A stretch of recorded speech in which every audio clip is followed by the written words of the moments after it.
欢迎来到人生有道，岁月如歌，道在其中，一起感悟人生。你是否曾遇到过这样的情况？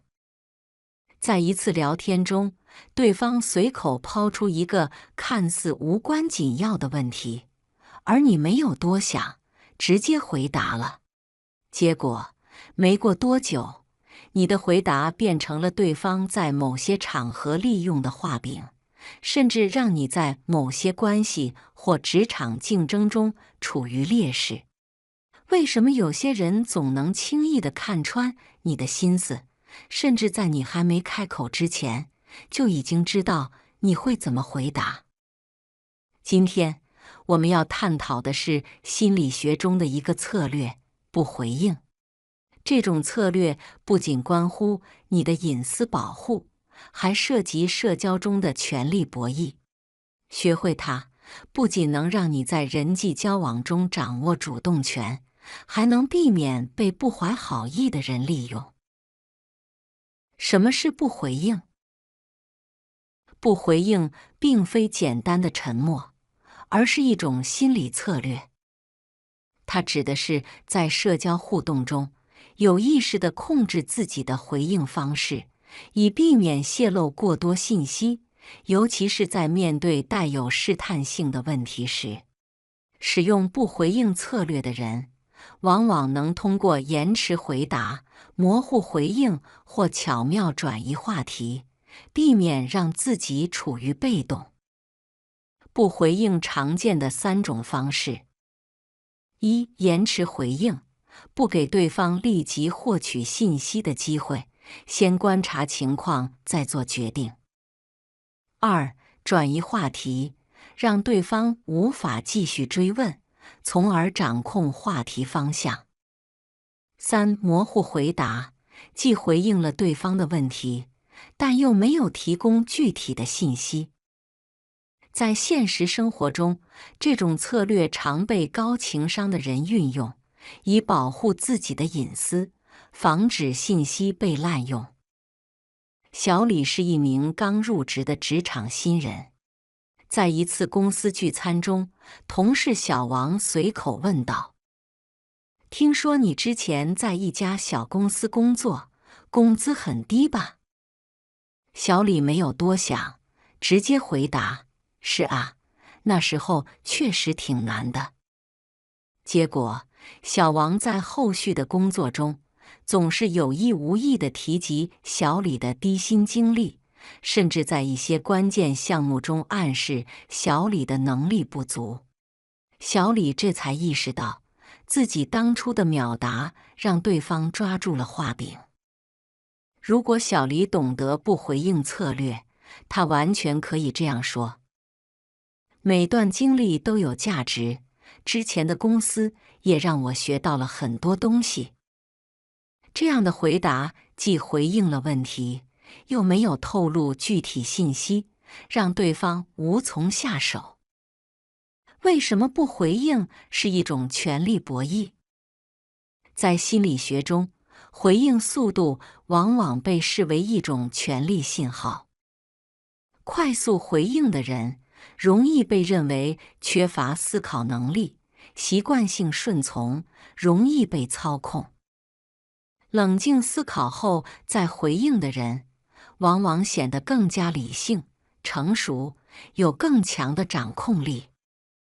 根据美国心理学家爱德华·霍尔 （Edward Hall） 的隐私边界理论，人与人之间的互动存在隐形的边界。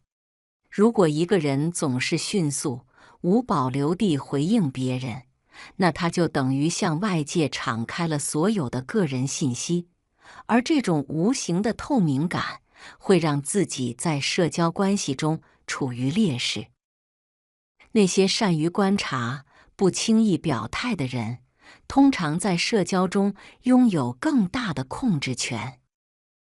朋友聚会时，小张被突然问道：“你最近是不是和女朋友分手了？”如果小张直接回答是或不是，对方就掌握了他的感情动态，很可能会继续追问。但如果他用不回应策略，可以这样说：你怎么突然关心起我的感情生活了？是不是有什么八卦要分享？这个回应不仅没有透露自己的私人信息，反而巧妙地把话题抛回给对方，让对方无法继续追问。如何运用不回应策略保护自己？以下是一些具体的不回应技巧，可以帮助你在人际交往中保持主动权。一、延迟回应，给自己时间思考。当面对试探性问题时，不要急于回答，可以停顿几秒，或者微笑着说：这个问题挺有意思，我想想怎么回答。这样既不会显得不礼貌，又能避免自己被套话。二、转移话题，巧妙引导谈话方向。当对方问及你的隐私，比如收入、婚姻状况等，你可以说：最近股市波动挺大，你有关注吗？用一个新的话题让对方把注意力转移，从而打破对方的试探。三、模糊回应，既回答又不暴露信息。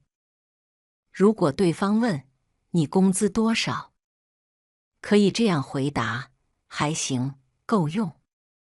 这种回答让对方无法获得具体信息，同时也不会让自己显得刻意防备。不回应并非冷漠，而是智慧的平衡。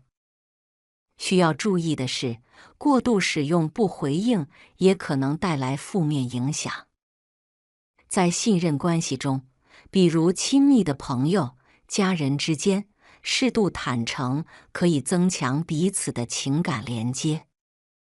在正式场合中，比如工作汇报或专业讨论，精准清晰的回应比模糊回答更能展现专业性。不回应策略的关键在于场合运用。